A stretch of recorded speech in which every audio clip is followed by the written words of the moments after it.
People are often looking at an artist's practice through the mediums they use, and I think it's just really exciting to look at practice through the idea of image making. You're making images, and you're choosing a certain process because it gives you something really specific. And now I feel there's this possibility of introducing the photographic image with the idea of a drawn, layer on top, which is hand drawn, put on the screen, printed. But then also this kind of element of chance and this element of unpredictability, not in the process of making it, but in the process of conceiving it. Some of the oil paintings have taken a very, very long time. I mean, I've labored over the large oil paintings for over a year. And I think,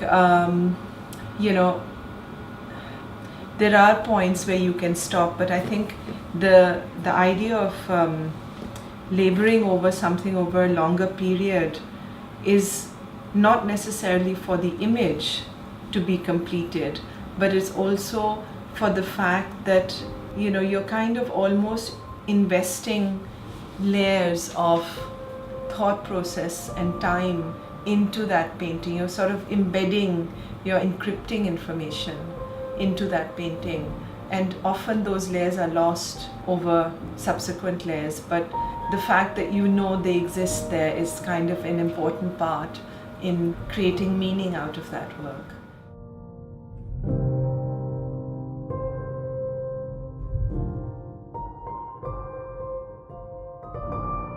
I think the idea started off almost as the object as a souvenir, and thinking about Kochi and Manora and that relationship across history as well, across trade and the geographical links through sea.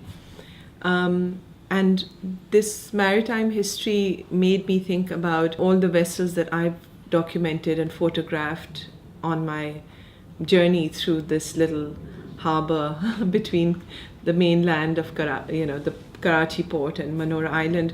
What I'm doing is I'm taking images of these vessels and I'm sharing them with the artisans in Manora. So they're going to translate these images and create something out of that. And then the boats will then be placed in vitrines, like in a maritime museum, where the original description of the boat will be part of the display. It's a very personal kind of desire to explore these relationships and the hierarchies within the kind of labor of making art in South Asia.